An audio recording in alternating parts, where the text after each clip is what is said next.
아멘. 아멘입니다. 아멘. 오늘이, 오늘이라기보다는 지난 수요일, 저녁서부터 6월절이 시작이에요. 그래서 이번 주 수요일까지 무교절과 6월절로 쭉 이렇게 이어지게 되는데, 그래서 이번 주간에는 6월절에 대한 말씀을 함께 나누기를 원합니다.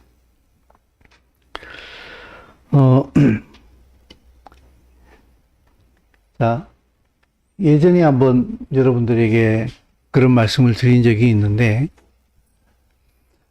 우리가 알고 있는 이 토라, 그러니까 창세기, 출애굽기, 레위기, 민수기, 신명기, 이 토라는 예언서라고 제가 말씀을 드렸어요. 앞으로 되어질 모든 일들이 이 토라, 모세 오경 안에 다 들어가 있어요. 그리고 그 이스라엘에 일어났던 하나님께서 행하셨던 그 모든 일들이 이 땅에 그대로 다 이루어지게 돼요. 그래서 이 모세 오경은 우리는 이제 요한계시록, 이렇게 예언서 이렇게 알고 있는데 절대 그렇지 않아요. 요한계시록에서 나오는 그 모든 일들이 사실은 모세 오경에서 다 얘기하고 있던 그 모든 일들이 계시록에 가서 다 이루어지게 돼요. 그래서 모세 오경은 완전히 예언서예요. 근데 그 모세 오경에서 말하고 있는 그 예언이요 보게 되면은 항상 이중적인 의미를 가지고 있어요. 자, 본문 말씀을 하나 보겠는데 같이 읽습니다. 출애굽기 12장 29, 30절 말씀입니다. 같이 읽습니다. 밤중에 여호와께서 애굽 땅에서 모든 처음 난 것, 곧 왕위에 앉은 바로의 장자로부터 옥에 갇힌 사람의 장자까지와 가축에 처음 난 것을 다 치심해 그 밤에 바로와 그 모든 신하와 모든 애굽 사람이 일어나고 애굽에 큰 부르짖음이 있었으니 이는 그 나라에 죽임을 당하지 아니한 하나도 없었습니다. 아멘. 하나님께서 이스라엘 백성을 애굽에서 건져내시면서 10가지 재앙을 내리시게 되는데 그 마지막 재앙이 애굽의 모든 장자가 다 죽는 재앙이었어요. 심지어 짐승에 이르기까지도 첫 번째 난 짐승까지도 사람은 물론이고 다 죽는 그런 재앙이 일어났잖아요. 애굽에는 완전히 심판의 날이었어요. 그런데 참 재밌는 게 출애굽기 12장 그 다음 말씀인데 같이 읽습니다. 이스라엘 자손이 애굽에 거주한 지 430년이라. 430년이 끝나는 그날에 여호와의 군대가 다 애굽 땅에서 나왔은즉 이 밤은 그들을 애굽 땅에서 인도하여 내심으로 말미암아 여호와 앞에 지킬 것이니 이는 여호와의 밤이라. 이스라엘 자손이 다 대대로 지킬 것이니라. 아멘. 이중적인 의미를 지녔다는 것은 예언이 하나님의 말씀이 그 시대에 이루어지게 되는데 이 마지막 시대에도 또다시 이루어진다고 하는 것이 이중적인 의미예요. 자, 그런데 같은 말씀이 같은 땅에서 이루어지게 되는데 이스라엘 백성이 애굽 땅에서 하나님께서 정해 놓으신 430년이 지나면서 이스라엘 백성은 애굽에서 드디어 나오게 돼요. 이 밤은 그들을 애굽 땅에서 인도하여 내심으로 말미암아 여호와 앞에 지킬 것이다. 여호와의 밤이다. 6월절이에요. 그러니까 애굽에는 심판이 일어나는데 이스라엘 백성은 드디어 애굽에서의 삶을 청산하고 그 기나긴 노예의 삶을 청산하고 하나님의 나라 가나안 땅으로 출발하는 구원의 날이 되는 거예요. 그래서 이런 차원에서 또다시 하나님의 말씀은 이중적이에요. 애굽이 심판을 받을 때에 이스라엘은 구원을 얻어요. 근데 이것이 마지막 시대에도 그렇게 돼요. 세상으로 대변되어지는 애굽이 심판받을 때에 이스라엘이 구원받는 것처럼 이제 이 마지막 시대에 온 세상이 심판에 이르게 될 때에 또한 하나님의 구원이 이 땅에 완전하게 임하게 돼요. 그게 스가랴서에서 나오는 말씀인데,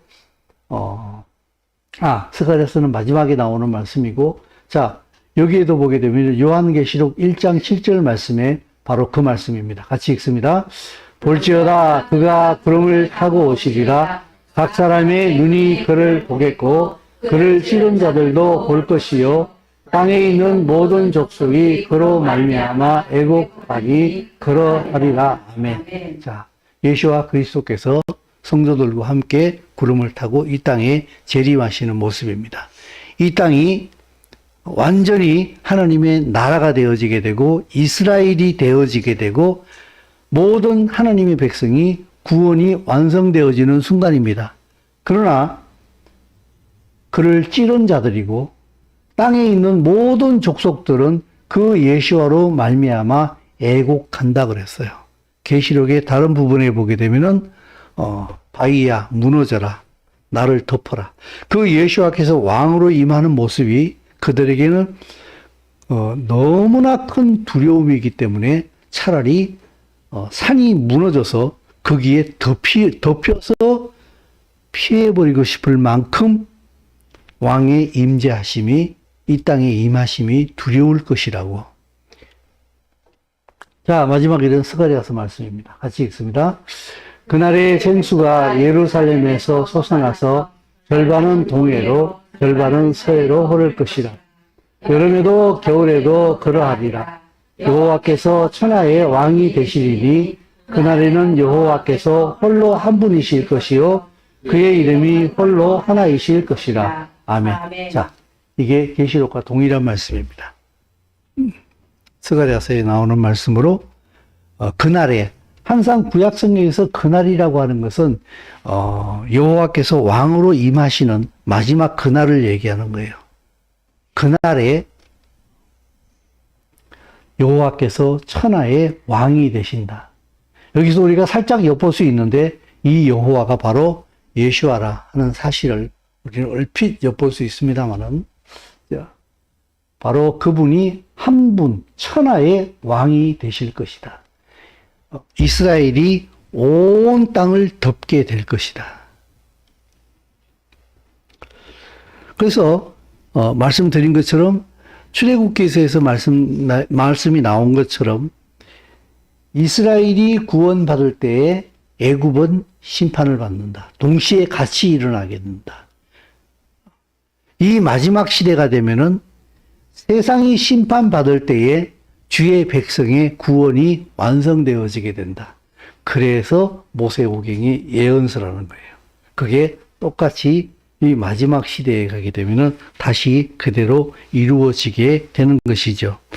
그러므로 여러분, 성경을 볼 때에 항상 성경은 나 중심으로 보면 안 돼요. 성경을 보고 내가 어떻게 마음의 편안함을 얻을 것인가. 성경을 보게 되면 마음의 평안을 얻을 수 있습니다. 그러나 성경은 결코 내 마음의 평안함을 위한 책이 아닙니다. 그거는 하나님의 나라가 이 땅에 이루어지므로 그 하나님의 나라 안으로 내가 믿음으로 그 나라 안으로 내가 들어가게 될 때에 평안은 그냥 오는 선물이에요. 구할 필요가 없는 거예요. 겨울 추운 날에 따뜻한 집 안으로 들어가게 되면 어떻게 되죠? 따뜻해지는 거죠. 그냥, 그죠? 우리가 그렇게 원하는 평안함, 이런 것이 바로 그런 거예요. 하나님의 나라 안으로 내가 예수와 그리스도의 믿음으로 말미암아 그 나라 안으로 내가 들어가게 될 때, 믿음으로 들어가게 될 때 평안함은 사실은 구할 필요가 없는 거예요. 따뜻한 집에 들어가서 따뜻하기를 원한다. 나 좀 따뜻하게 해줘라고 얘기할 필요가 없어요. 따뜻한 집에 들어가는 순간에 그냥 따뜻해지는 거예요. 우리가 예수와로 말미암아 하나님의 나라에 접촉되어지는 그 순간에 하나님의 나라의 샬롬과 평안함이 우리에게 그냥 와요. 그래서 성경은요, 나라로 봐야 돼요. 나라의 측면으로 봐야 돼요. 그래서 어떤 선교사님은 말씀하시기를 성경 한 구절 한 구절에서 전부 다 하나님의 나라를 봐야 된다. 이렇게 얘기하는데 저는 거기에 100% 동의합니다. 근데 우리는 이 성경을 보는데 나 중심으로 보는데 너무 익숙해져 있어요.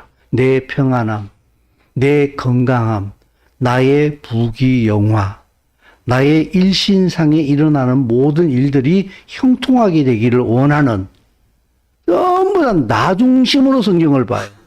그래서 성경은요, 나 중심으로 봐버리게 되면은 성경의 100분의 1도 성경이 말하고 있는 것을 제대로 알아차리지 못해요. 그게 바로 이스라엘을 모를 때에 일어나는 폐해예요.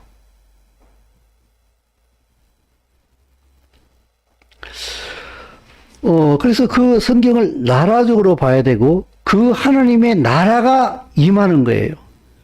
내가 그 하나님의 나라 안으로 예수와로 말미암아 들어가는 거예요. 그래서 그 왕으로 오실 예수와를 기다리는 삶이에요. 그것을 우리는 보통 일반적으로 신부의 삶이다 이렇게 얘기하잖아요. 그죠? 여러분, 예수와의 신부가 몇 명일까요?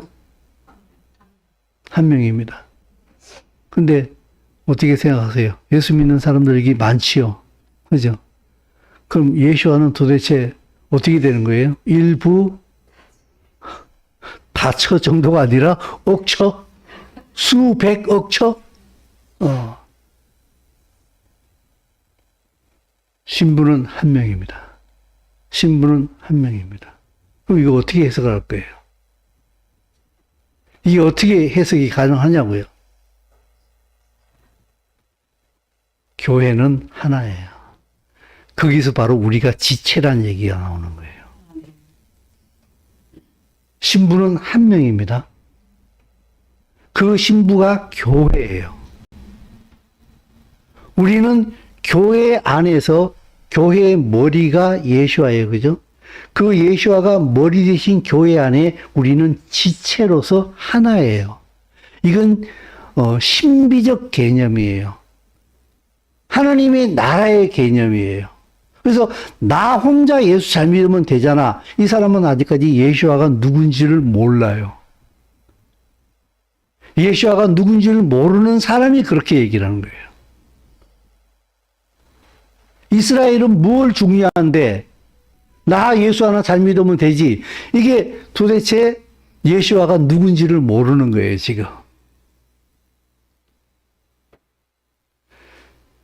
예수와가 한 분이시듯이 예수와의 신부도 한 명이에요. 그 한 명 신부가 바로 교회요. 그 교회 안에 많은 지체가 있다고 사도 바울은 말씀하고 계시죠. 그죠? 그래서 우리는요, 예수와가 머리 대신 교회 안에서의 지체로서 하나로 뭉쳐져 있는 거예요. 그래서 교회의 지체 안에 사랑이라는 단어가 사라지는 날 교회는 교회 될 수가 없는 거예요. 자주 말씀드리는 것처럼 우리 몸이 바로 그것을 말해주고 있거든요. 우리 몸의 모든 이 부분들은요, 눈은 눈을 위해서 살지 않고 코는 코를 위해서 살지 않아요. 손은 손을 위해서 살지 않고 전부 다 다른 지체를 위해서 그가 존재해요. 그래서 서로가 서로를 보호해주고 그리고 유지시켜 줌으로 말미암아 자기도 유지되어지는 거예요. 그래서 바울은 말하기를 사랑 안에서 스스로 세운다라고 얘기하는 거예요. 입이 파업하면 어떻게 되겠어요? 그죠? 입도 죽어요, 결국에는. 불가능한 얘기인데, 말하자면은, 입이 파업이 가능하다면은, 입이 파업하는 날, 결국에는 어떻게 됩니까? 입도 죽습니다. 그래서 우리가 예수와 안에서 한 신부로 부르심을 받아서 교회 안에서 한 공동체가 되었다는 것은 절대로 개체적으로 존재하지 않는다는 거예요. 아, 개체적으로 존재하는구나. 존재하는데 나를 위해서 내가 존재하지 않아요. 우리를 위해서 존재하는 거예요. 그래서 신앙은요, 굉장히 공동체적이에요. 성경이 말하고 있는 신앙은 굉장히 공동체적이에요. 그리고 구원이 바로 공동체적이에요. 구원은 개인으로 시작할 수 있는데 그 개인의 구원이 어디서 완성되어지는가 하면은 바로 공동체 안에서 완성되어지게 되는 거예요. 그것을 예전에 제가 이렇게 설명을 했어요. 아무리 좋은 타이어가 있다 할지라도 때 빼고 광내고 번쩍번쩍 광이 나더라도 타이어는 자동차 밑에 들어가서 거친 도로를 달릴 때에 비로소 타이어가 되는 거예요. 지 혼자 광내고 아무리 폼 잡아도 그거는 타이어의 원래의 기능이 아니에요. 그것이 바로 교회 공동체 안에서 예수와가 머리 대신 교회 공동체 안에서 성도들이 해야 할 일이에요. 사랑함으로 서로 세우는 거예요. 그래서 이들은 항상 하나의 가치관을 가져요. 그게 바로 하나님의 나라의 가치예요. 여러분, 가치관이 다르면은요, 절대로 같은 길을 못 갑니다. 마음이 다르면은 결코 끝까지 같은 길을 못 갑니다.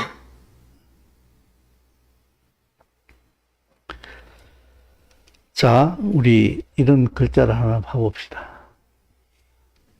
우리가 잘 알고 있는 애국, 이집트잖아요. 그죠? 히브리 원어로는 미츠라임이에요. 미츠라임인데, 이 히브리어 애굽의 미츠라임의 본래 나오는 말은요, 히브리어에서 마쪼르예요. 마쪼르에서 미츠라임이란 말이 나오게 되는데, 이 마쪼르는요, 제한됐다, 포위됐다, 울타리를 친 장소를 말하고 있어요. 이게 미츠라임 애굽을 대변하고 있는 거예요. 여러분, 애굽은요, 세상은 항상 모든 사람들을 포위합니다. 그리고 꼼짝 못하게 조입니다. 고기에, 어망을 쳐가지고 고기를 이렇게 모으잖아요. 그죠? 그래서 포위해가지고 세상의 가치관으로 그들을 가둡니다. 그것이 어떻게, 현실적으로 표현되어지는가 하게 되면은, 보십시오. 출애굽기 1장 8절에서 14절 말씀이 있는데, 같이 읽습니다. 요셉을 알지 못하는 새 왕이 일어나 애굽을 다스리더니, 그가 그 백성에게 이르되 이 백성 이스라엘 자손이 우리보다 많고 강하도다. 자, 우리가 그들에게 대하여 지혜롭게 하자. 두렵건대 그들이 더 많게 되면 전쟁이 일어날 때에 우리 대적과 합하여 우리와 싸우고 이 땅에서 나갈까 하노라 하고 안독들을 그 위에 세우고 그들에게 무거운 짐을 지워 괴롭게 하여 그들에게 바로를 위하여 북구성 비돔과 라함셋을 건축하니라. 그가 학대를 받을수록 더욱 번성하여 터져나가니 애굽 사람이 이스라엘 자손으로 말미암아 근심하여 이스라엘 자손에게 일을 엄하게 시켜 어려운 노동으로 그들의 생활을 괴롭게 하니 곧 흙 이기기와 벽돌 굽기와 농사의 여러 가지 일이라. 그 시키는 일이 모두 엄하였더라. 아멘. 여러분, 요셉이 살아 있었을 때에는 이스라엘 백성들은 그곳에서 상당히 윤택한 삶을 살았어요. 그러나 요셉이 죽은 이후에 요셉을 알지 못하는 새로운 왕이 애굽을 통치하게 돼요. 다른 바로가 애굽을 통치하기 시작을 하면서 정치적으로 근심이 빠져요. 왜냐하면은 이스라엘 백성들의 인구가 너무 급격하게 늘어나니까 만약 애굽이 전쟁이 벌어지게 되면은 이스라엘 백성들이 그 애굽의 적국과 결탁을 해버리게 되면은 전쟁이 나서 갑자기 내부에서 이스라엘 군대가 일어나 버리게 되면 이스라엘 백성이 봉기를 일으키게 되면은 애굽은 큰 대혼란이 빠질 거예요. 그죠? 그래서 야, 안 되겠다. 저 이스라엘 백성들을 어렵게 힘들게 만들자. 그래서 아기를 못 낳게 만들고 저들이 민족이 숫자가 불어나는 것을 최대한 막자. 그래서 바로가 국고성 비돔과 라암셋을 건축하게 만듭니다. 노동을 시키는 거죠. 그죠? 이 시대에 보게 되면요, 이것이 어떻게 이루어지는가 하게 되면은, 사단은요, 자기 백성들을 항상 올가맵니다. 뭔가 이념이나 사상이나 이즘이나 이런 것을 가지고 알지 못하는 사이에 이들을 붙들어요. 자본주의 사상을 통하여서 많은 사람들을 이렇게 결박합니다. 돈 중심으로. 돈이 필요 없다는 얘기가 아니에요. 돈이 우리의 삶을 유지시키지 않는다는 사실을 예수아가 왕인 사람들은 알고 있어요. 근데 돈의 노예를 만들어요. 사실은 돈의 노예가 된다는 것은요, 내 자신에게 노예가 되는 거예요.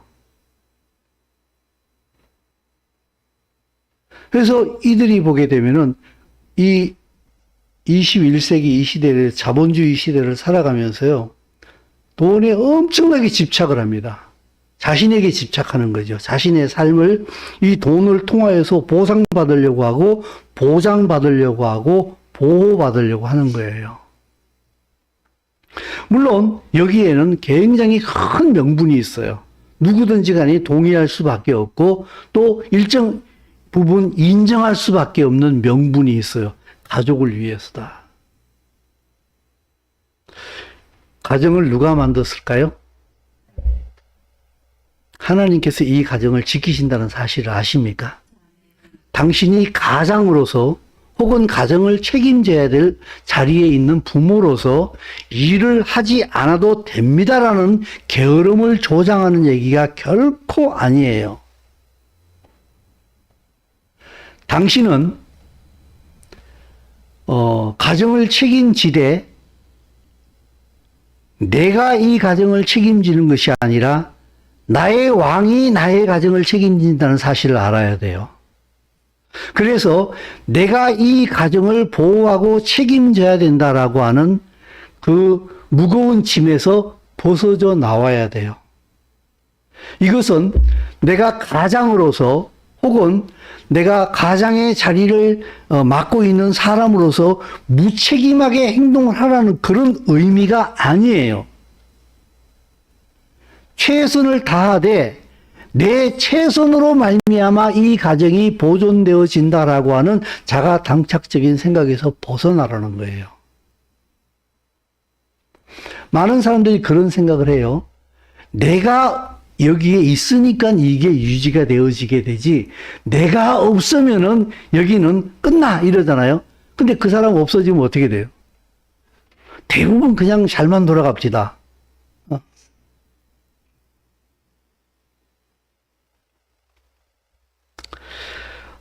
한 가정의 책임자로서 무책임한 삶을 살으라는 것을 말씀을 드리는 것이 결코 아니라 내 노력으로 이것이 유지되어진다라고 하는 생각을 빨리 버리시라는 거예요. 그 당신의 가정의 주인은 바로 예수와세요. 그분이 우리 가정을 지키세요. 아멘. 당신이 예수와의 가치로 살아갈 때에 바로 그 예수와 안에서 그 가정은 지켜지게 되는 거예요. 아멘. 그게 바로 신앙이에요. 그래서 세상 사람들은 이걸 이해를 못해요. 왜냐하면 이미 세상의 바로의 가치관에 깊이 물들어 있기 때문에 그래요. 하나님께서는 우리에게 이해하지 못할 말씀들을 자주 말씀하십니다. 자, 이스라엘 백성들 보고 이렇게 얘기하잖아요. 절기를 지키라고 말씀하시면서 이스라엘 백성 12살 이상 되어진 모든 남자들에게 1년에 3번 절기를 지키라. 초막절, 유월절, 여러 3번의 절기를 지키라고 말하면서 여기에 약속이 따라와요. 너희들이 이 절기를 지키기 위하여서 집을 비우고 떠날 때에 누가 지킨다? 내가 지키겠다. 아무도 너희 나라나 너희 집을 침입하지 못하게 될 것이다. 내가 지키겠다. 그러면은 내 가정을 지독하게 사랑하는 한 아버지가 있다고 합시다. 내가 유월절을 지키기 위해서 예루살렘 성전으로 내 아들을 데리고 올라가 버리게 되면 우리 집에는 내 아내와 연약한 딸만 있는데 강도가 와서 털어가면 어떻게 하기나. 이 생각에 만약 붙들리게 되면은 그가 여호와의 절기를 지키러 예루살렘 성전으로 올라갈 수 있겠습니까? 못 올라가지요. 그러면은 왜 안 올라가냐로 얘기하면 나는 내 가정을 지켜야 됩니다라고 얘기할 수 있겠지요. 그죠? 하나님을 모르는 사람이라고 한다면 그 명분이 얼마나 명확하고 거룩하고 좋은 명분입니까? 내 가정을 지켜야 한다라고 하는. 그러나 하나님의 나라의 가치관 안에서 볼 때는 어떻게 되겠어요? 불신앙이에요. 하나님을 신뢰하지 못하는 거예요. 우리가 바로 그 가치관을 회복해야 될 시대에 우리가 살고 있는 거예요. 그래서 여러분, 참으로 열심히 살아가는 건 굉장히 중요합니다만은 열심으로만 살려고 하게 되면은 시편 39편 4, 6절에서 이렇게 말씀하십니다. 읽습니다. 여호와여 나의 종말과 연한이 언제까지인지 알게 하사 내가 나의 연약함을 알게 하소서. 주께서 나의 날을 한뼘 길이만큼 되게 하심에 나의 일생이 주 앞에는 없는 것 같사오니 사람은 그가 든든히 서 있는 때에도 진실로 모두가 허사뿐이니이다. 진실로 각 사람은 그림자같이 다니고 헛된 일로 손안하며 재물을 쌓으나 누가 거둘런지 알지 못하나이다. 아멘. 이 땅에서 하나님이 없는 사람의 삶이에요. 열심히 거두나 결국에는 재물을 쌓으나 누가 거둘런지 도무지 알 수가 없다. 소득 없는 삶이지요. 내가 목적된 삶도 역시 마찬가지예요. 내 목표를 이루기로 마음 먹게 되면 결국 우상숭배로 다 넘어갈 수밖에 없거든요. 그러므로 여러분, 그리스도인의 삶이라고 하는 것은요, 사랑의 하나님의 나라, 사랑의 아들의 나라로 이미 옮겨진 자로서의 삶이에요. 사도 바울은 골로새서에서 이렇게 얘기하거든요. 그가 우리를 흑암의 권세에서 건져내사 그의 사랑의 아들의 나라로 옮기셨으니 그 아들 안에서 우리가 속량 곧 죄 사함을 얻었도다. 우리는 예수와 때문에 죄를 용서받았다 이렇게 얘기 많이 하잖아요. 정말 예수와로 인해서 죄를 용서받았습니까? 그걸 믿는다면요. 내 죄를 용서받았다는 얘기는 무슨 말인가 하게 되면요. 나라가 얘기예요. 사단의 나라에 있다가 하나님의 사랑의 아들의 나라로 하나님께서 우리를 완전히 국적을 이양시켜 놨어요. 사랑의 아들의 나라로 옮길 것이다가 아니라 이미 옮겨 놨어요. 과거 완료형이에요. 옮기셨으니 이미 옮겨 놨다고요. 그러므로 여러분, 내가 정말 예수와로 인하여서 구원을 받았다고 한다면은 나는 나라가 바뀐 거예요. 그래서 나라가 바뀌었기 때문에 사도 바울은 시민권까지 얘기를 해요. 같이 읽습니다. 내가 여러 번 너희에게 말하였거니와 이제도 눈물을 흘리며 말하노니 여러 사람들이 그리스도의 십자가의 원수로 행하느니라. 그들의 마침은 멸망이요 그들의 신은 배요 그들의 영광은 그들의 부끄러움에 있고 땅의 일을 생각하는 자라. 그러나 우리의 시민권은 하늘에 있는지라. 거기로부터 구원하는 자 곧 주 예수 그리스도를 기다리노니 그런 만물을 자기에게 복종하실 수 있는 자의 역사로 우리의 낮은 몸을 자기 영광의 몸의 형체와 같이 변하게 하시리라. 아멘. 사도 바울이 사도로서 교회들을 통치하고 치리하고 다스릴 때에도 이미 예수와 그리스도의 십자가의 원수로 행하는 자들이 교회 안에 많이 있었는가 봐요. 근데 그 십자가의 원수로 행하는 그들의 마침은 멸망이요 그들의 신은 배라 그랬어요. 금방 말씀드린 것처럼요. 이 배 중심으로 살아가는 신앙생활 있잖아요. 이건 완전 비유고 은유지요. 그죠? 내 배를 채우려고. 먹고 살기 위해서 이들은 결국에는 십자가의 원수로 행합니다. 왜냐하면요. 십자가는 내 배를 채워주지 않기 때문에 그래요. 그럼 하나님 우리 삶을 책임지신다면서요. 네, 책임집니다. 그러나 내 배를 채우기 위하여서 예수와를 따르고 있는 자들에게는 하나님께서 채우지 않으십니다. 목적이 바뀌어야 돼요. 나라가 바뀌어야 돼요. 왕이 바뀌어야 된다. 그래서 바울은 말하기를 시민권을 얘기하잖아요. 우리의 시민권은 하늘에 있다고 그랬어요. 하나님의 나라에 이미 귀속되어져 있다는 거예요. 이들은 하나님께서 책임지신다는 거예요. 그것을 믿고 하나님의 나라의 가치관으로 살으라는 거예요. 그래서 이스라엘 백성들이 예수와의 인도하심을 따라서 애굽에서 나와서 가나안 땅으로 들어가지 않습니까?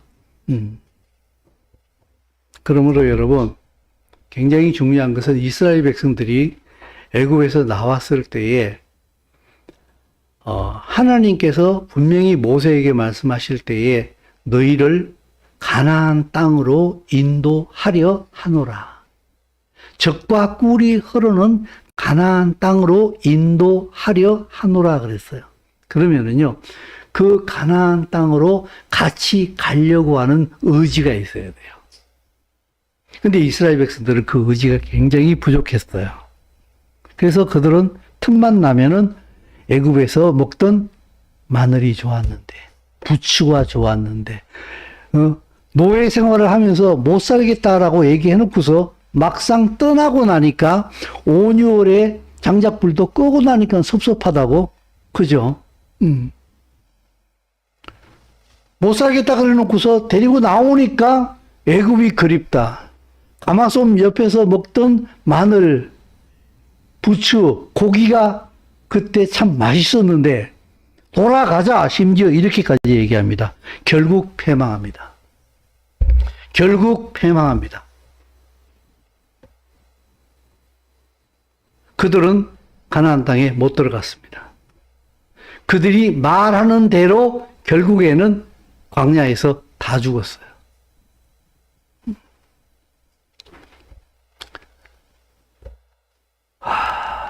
여러분, 자,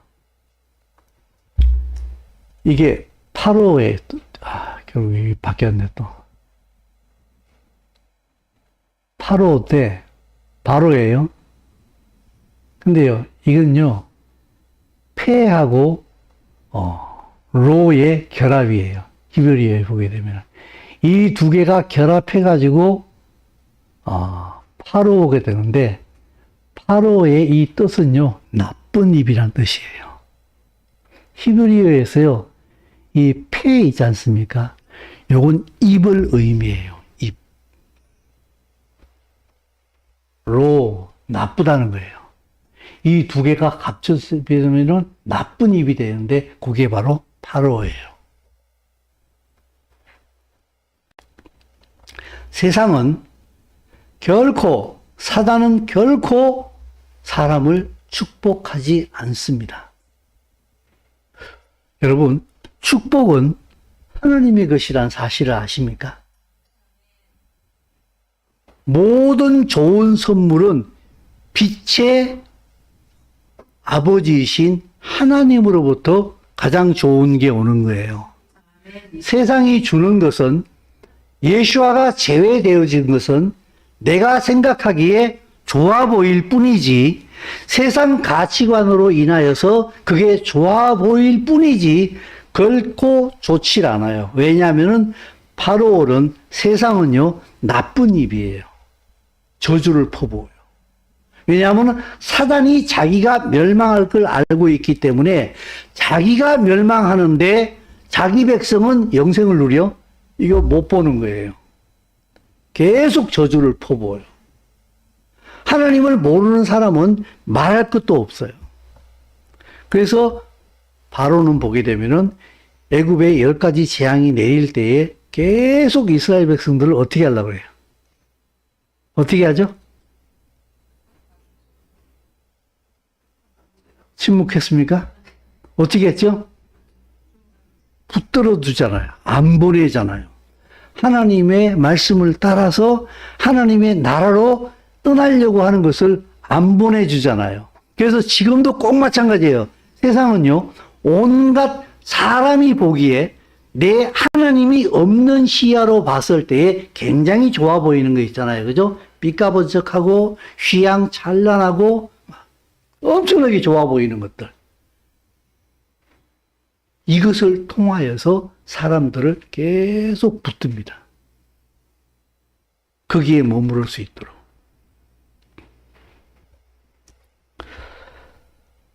여기에 속지 말아야 돼요. 그래서 예수와를 아는 사람들은요, 이 눈이 열렸기 때문에 파로가, 세상의 왕이 무슨 짓을 하는지 그게 보여요. 보이기 때문에 안 속지요. 그래서 여러분, 6월절이요 패사예요. 패사. 히브리어로 패사인데, 우리가 알고 있는 대로 뛰어넘다, 넘어간다는 뜻이에요. 근데 우리는 알기는 1차원적으로 많이 생각을 해요. 자기 집에 들어가서 양의 피를 문지방에 바르고 그 집안에 들어가 있게 되면은 죽음의 사자가 그 피를, 양의 피를 보고 그 집안에 있는 사람을 죽이지 않고 넘어간다 그러잖아요. 그죠? 맞아요. 근데 6월절 패사어는 그 이상의 의미예요. 그게 뭔가 하게 되면은 점핑이에요. 뛰어 넘어간다는 거예요. 이걸 굉장히 적극적인 개념이에요. 죽음의 사자가 양의 피를 보고 그 집을 넘어가는 것은 1차원적이요. 이제는 패사오는 그 집안에 있던 사람들이 그 양의 피로 말미암아 한 번 더 점핑합니다. 어디로? 애굽을 뛰어 넘어가 버리는 거예요. 점핑해서 어디로 가요? 어디로 가요? 하나님의 나라로 가는 거예요. 그게요, 패사의 이중적인 의미예요. 죽음의 사자가 나를 넘어갔다 하는 것으로 끝나는 것이 아니라, 나는 애굽을 뛰어넘어서 점핑해서 하나님의 나라로 돌진하는 삶을 살아야 한다. 그게 이중적인 의미예요. 그러므로 여러분, 이 땅에서 하나님의 백성은요, 하나님의 백성으로서의 삶이 분명히 있어야 돼요. 근데 저도 마찬가지이기도 하고, 이 말씀을 나누는 많은 그리스도인들이 보게 되면 이런 이야기들을 많이 해요. 이 땅에서 하나님의 백성으로 살아야 된다 하게 되면 너무 힘들어, 피곤해, 이런 얘기를 하거든요. 근데 사실은요, 이런 거예요. 개는 네 발로 가는 게 제일 쉬운 거예요. 그죠?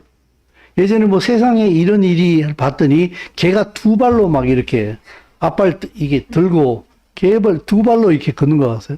사실은요, 개는요, 주인에게 사랑받기 위해서 그야말로 온 몸을 던지는 거예요, 지금. 개는 네 발로 걸어야 돼요. 사람은 두 발로 걸어야 되고. 내가 예수와의 피로 거듭났잖아요. 순종하는 게 제일 편해요. 불순종은 고통이에요. 근데요, 우리에게 애굽의 잔재가 남아있는 거예요. 그래서 이스라엘 백성들 애굽에서 나온 다음에 뭐라고 얘기해요? 돌아가자. 가마 옆에서 고기 구워 먹고 마늘 구워 먹고 부추 먹을 때가 좋았다. 돌아가자. 그죠? 이게 계속 작동을 하는 거예요. 이걸 끊어버려야 돼요.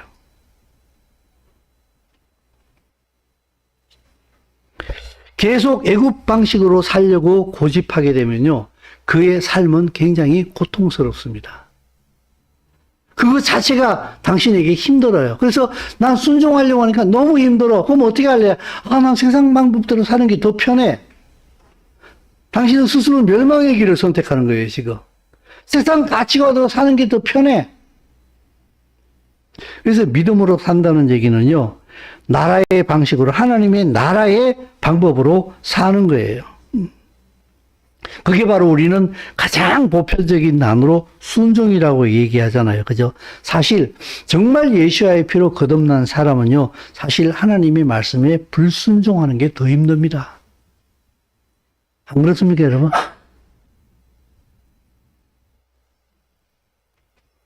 상태가 별로 일찌감치 오픈기 껐는데 여러분 어때요?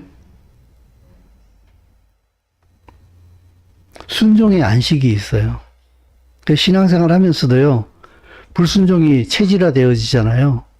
그러면 자기가 불순종하고 있다는 사실조차도 몰라요. 그리고 늘 곤고해요. 그래서 불순종하면서 신앙생활 하는 사람 보면요, 신앙생활이 고달파요. 너무 힘들어 보여요. 왜냐하면요, 늘 양심의 가책이 있거든요. 그러니까 교회 가는 것도 무거운 짐이에요, 이거는. 안 갈 수도 없고. 왜? 안 가면은 하나님한테 벌 받는다는 느낌이 또 드는 거예요. 그러니까 안 갈 수도 없고. 갈래니 또 어때요? 하면 또 목사님 재미없는 설교, 그냥 순종하라 그러고, 뭐 잘 살아라 그러고, 똑바로 살아라 그러고, 막 그러니까 맨날 가면은 뭐 할 수도 없는 얘기만 계속해서 하고, 듣고 나면은 못 하겠고, 그러니까 들어도 고민스럽고, 안 가면 또 벌 받을까봐 또 두렵고, 이러니 신앙생활이 진퇴양난이야. 앞으로도 못 가고, 뒤로도 못 가고, 그냥 어중간해가지고 좀 더러운 비유로 똥 싸가지고 그냥 빤산에 똥이 한 바가지 들어있는 사람들처럼 그냥 막 앞으로도 못 가고, 뒤로도 못 가고, 엉거주 쭉 해가지고 어쩔 줄 몰라가지고 이래. 그에게는 안식도 없고 평안함도 없고 어떤 기쁨도 없고 어떤 능력도 없고 그저 무기력한 쩔쩔매는 신앙생활, 쩔쩔매는 신앙생활.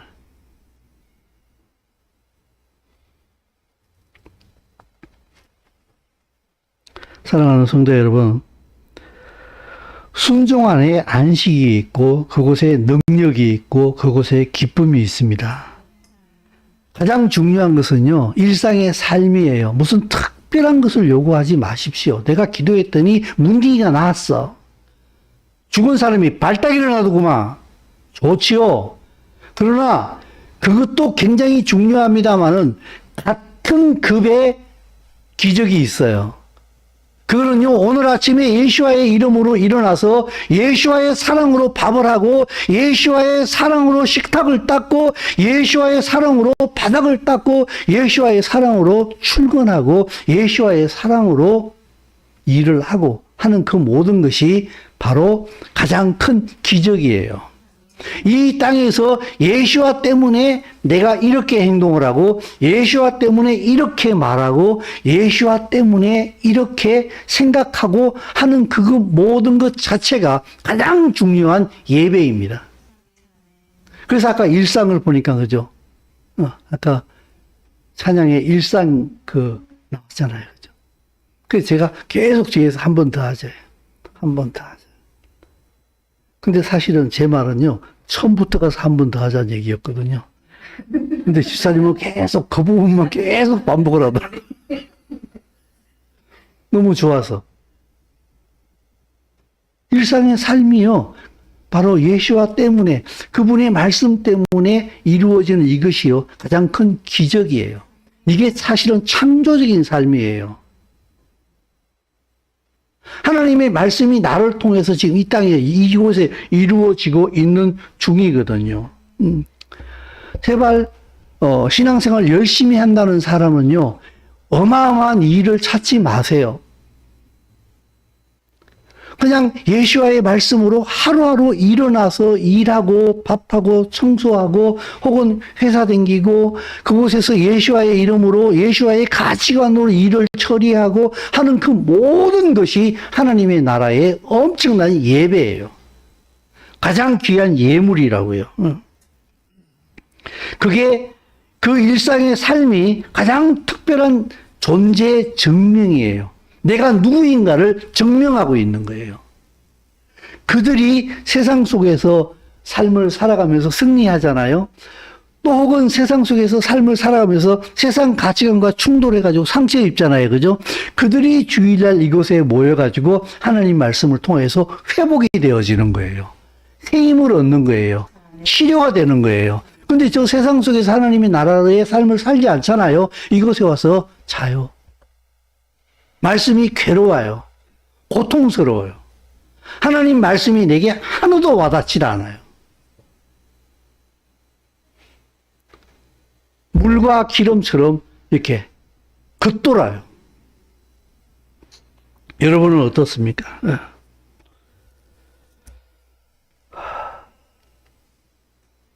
아까 말씀드리기를 이게 히브리어 폐인데요. 폐는요. 입이라는 의미를 가지고 있어요. 입이에요. 저 위력이 대단하네. 전부 다 저쪽을 쳐다보네.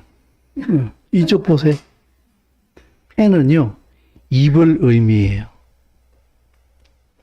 그 하나님의 입이 뛰어 넘어가라고 말씀하셨어요. 그래서 패싸예요. 하나님께 입이 말씀하셨어요.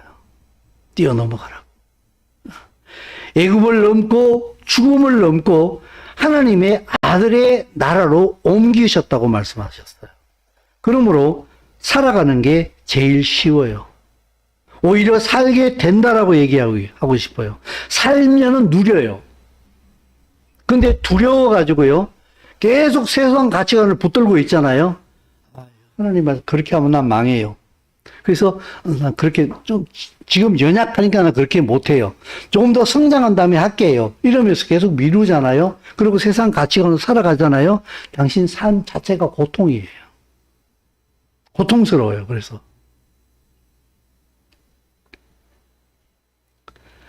사는 것보다도 더 중요한 건 없어요.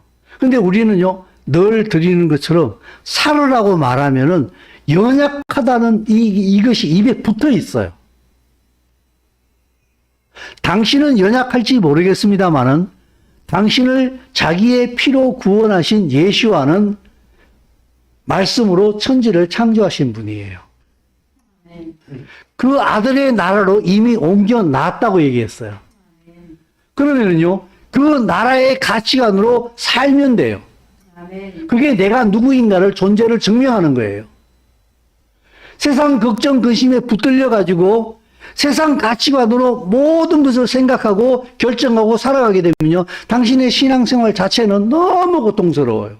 무기력하고 무능력하고 신앙생활 자체가 너무너무 무거운 짐이에요. 안에서는 딱 좋은 게 신앙생활이에요.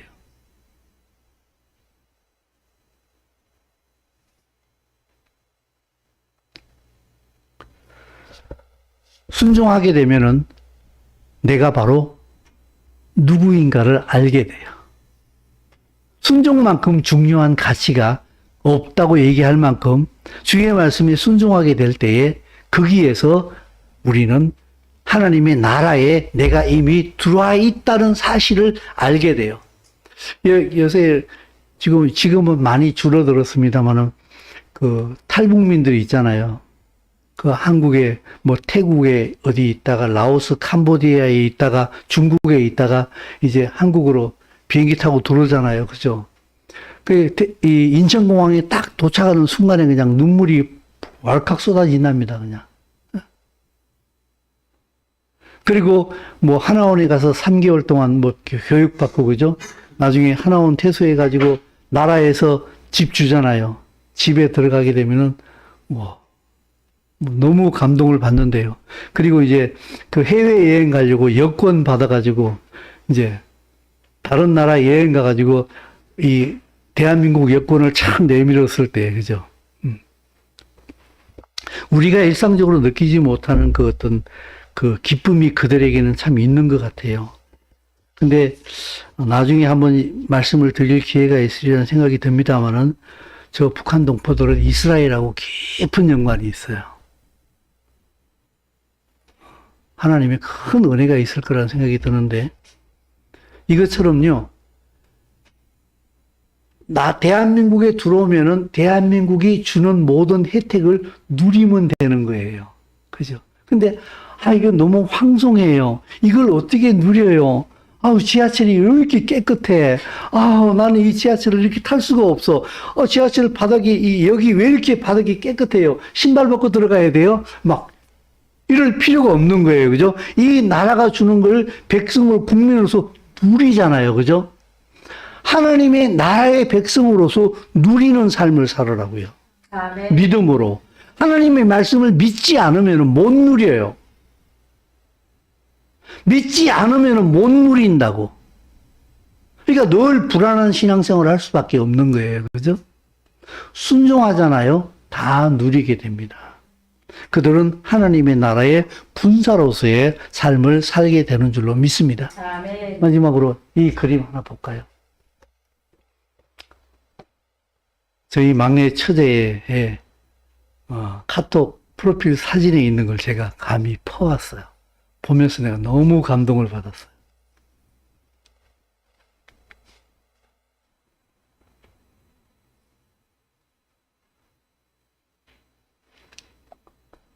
한 여성이 기도하고 있습니다. 근데 옆에 비친 그림이 무슨 그림입니까? 무슨 그림입니까? 한 군인의 모습이 비쳐 있습니다. 이게 바로 그리스도인의 능력입니다. 세상 사람들이 봤을 때 나약한 한 여성에 불과할지 모르겠습니다만은 예수와의 이름으로 무릎을 꿇고 기도하는 자로서의 삶은 하나님께서 보실 때에는 하나님의 나라의 분병입니다. 전신갑주를 입고 있고 칼을 들고 있습니다. 이게 바로 저는 정상적인 그리스도인의 삶의 이중적 모습이라, 이중적이라고 얘기하니까 위선적이라고 혹시 생각할지 모르겠습니다만은 우리는 세상 속에 살고 있습니다만은 하나님의 나라의 가치관으로 살아갈 때에 하나님께서 보실 때에 전혀 다른 사람이라는 뜻입니다. 저는 이 그림을 볼 때마다 너무 큰 감동이 있어요. 사랑하는 성도 여러분, 우리가 얼마만큼 대단한 사람들인가 하는 것은 예수와가 어떤 분인가를 우리가 믿음으로 올바로 볼 때에 내가 얼마나 대단한 사람인가를 갖다가 빨리 캐치를 해야 됩니다. 그리고 그 말씀에 순종하는 삶을 살아갈 때에 하나님께 영광이요, 우리는 그분 안에서 안식을 누리게 되는 줄로 믿습니다. 그 일을 위하여서 예수와께서 패사의 어린 양으로서 십자가에 죽으셨습니다. 그리고 우리에게 이렇게 말씀하십니다. 내 죄로 인하여서 죽음의 사자가 너를 뛰어넘어갔다고 기뻐하느냐? 그러면 이제는 너희가 점핑할 차례다. 애굽을 뛰어넘어 하나님의 나라로 점핑해라. 나와 함께. 그 나라를 위해서 살자. 그것을 위해서 내가 너에게 내 목숨을 주었다. 네가 나의 피로 구원받은 자냐? 그러면 그 나의 가치관으로 살아야 된다. 내 소원이 뭔지 아냐? 하나님의 나라를 완성시키는 것이다. 나와 함께 그 일을 하자. 그리고 내가 이 땅에 다시 올 때에 이 세상 모든 것을 내가 나눌 때에 그 상급을 나와 함께 나누자. 엄청난 초대요. 엄청난 이거는 특권이거든요. 땅의 것에 붙들려서 하늘의 것을 놓치는 자의 삶이 아니라 순종 가운데 하나님의 나라를 유업으로 받을 자로서의 삶을 살 수 있기를 간절히 소원합니다. 아멘. 예수와의 이름으로 기도드립니다. 아멘.